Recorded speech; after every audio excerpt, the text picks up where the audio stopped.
በኦሮሚያ ክልል ካርታና ፕላን ለሌላቸው የሃይማኖት ተቋማት፣ ለማህበራትና ለአደባባይ በዓላት ማክበሪያ ስፍራዎች ህጋዊ የባለቤትነት ማረጋገጫ ወይም ካርታ ሊሰጥ ነው። የክልሉ መሬት ቢሮ መመሪያውን አጽድቆ ለ23ቱ ከተማ አስተዳደሮችና ለ21ዱ የዞን መምሪያዎች አስተላልፈዋል። ለመሆኑ መመሪያው እነማንን ያካትታል? ምንስ መስፈርቶች ተቀመጡ? ዝርዝር መረጃውን አሁን ይዘንላችሁ ቀርበናል። እስከ መጨረሻው አብራችሁን ቆዩ።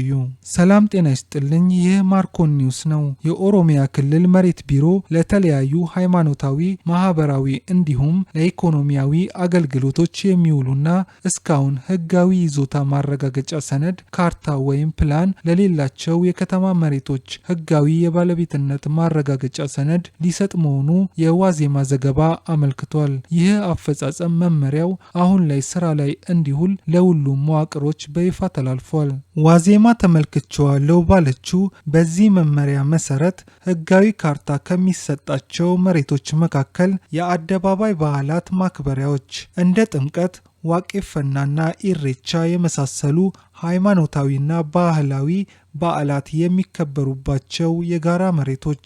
ሁለተኛው ደግሞ የግብርና ማህበራት በአትክልትና ፍራፍሬ ምርት፣ በእንስሳት ማደለቢያና እርባታ ላይ የተሰማሩ ወጣቶች፣ የሴቶች፣ የመምህራንና የነዋሪዎች የህብረት ስራ ማህበራት። ሌላኛው ደግሞ ሌሎች ተቋማት፣ ለትርፍ ያልተቋቋሙ ድርጅቶች፣ የሲቪክ ማህበራትና የከተማ መረዳጃ እድሮች ይገኙባቸዋል። ህጋዊ ለመሆን የተቀመጡት አጠቃላይ መስፈርቶች ምንድናቸው? ይሁን እንጂ መሬቶቹ ህጋዊ ሰነድ የሚያገኙት የክልሉ መንግስት ያስቀመጧቸውን ጥብቅ መስፈርቶች ማሟላት ሲችሉ ብቻ ነው ተብሏል።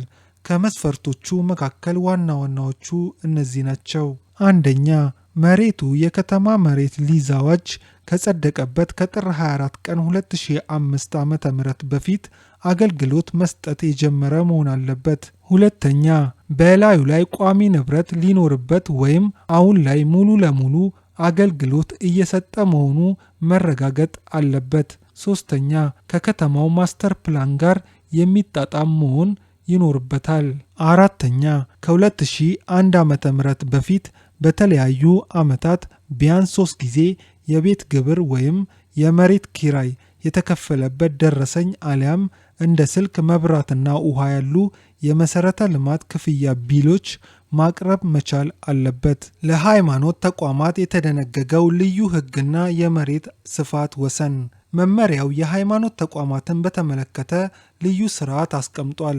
አንድ የሃይማኖት ተቋም ህጋዊ ካርታ ለማግኘት ህጋዊ ሰውነትና የታደሰ ፍቃድ ያለው መንፈሳዊ አገልግሎት እየሰጠ ያለና ተከታዮች ያሉት መሆኑን ከከተማ አስተዳደር ወይም ከቀበሌ የድጋፍ ደብዳቤ ማቅረብ ይኖርበታል። እዚህ ላይ ሊታወቅ የሚገባው ትልቅ ነጥብ፣ ለሃይማኖት ተቋማት ህጋዊ የሚደረገው ይዞታ ተቋሙ ከታነጸበት ስፍራ ጀምሮ እስከ ውጪ አጥር ድረስ ያለው መሬት ብቻ እንደሚሆን መመሪያው በግልጽ አዟል። ከዚህም በተጨማሪ የመሬት ብክነት እንዳይኖር የይዞታ ስፋት ከአገልግሎቱ አንጻር በጣም ከፍተኛ ሆኖ ከተገኘ ተለክቶ የሚተርፈው መሬት ለሌላ አገልግሎት እንዲውል ይደረጋል።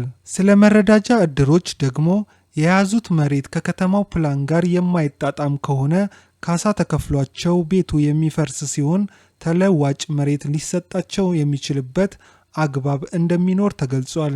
የኦሮሚያ ክልላዊ መንግስት ከሳምንት በፊት በተለምዶ ጨረቃ ቤት የሚባሉ የግለሰብ መኖሪያ ቤቶችንም ባሉበት ህጋዊ ሊያደርግ መሆኑ ዋዜማ መዘገቧ ይታወሳል። ሆኖም ያ ስራ የሸገር፣ አዳማና ቢሾፍቱ ከተሞችን እንደማያካትት መግለጹ ይታወቃል። አዲሱ መመሪያ ግን የሃይማኖትና ማህበራዊ ተቋማትን በስፋት የሚያካትት ሆኖ ወጥቷል። ውድ ተመልካቾቻችን፣ ይህ አዲስ መመሪያ በተለይ በሃይማኖት ተቋማትና በማህበራት አካባቢ ለረጅም ጊዜ ለነበረው የካርታ ጥያቄ ዘላቂ መፍትሄ ይሰጣል ብላችሁ ታስባላችሁ? አስተያየታችሁን በኮሜንት አጋሩን።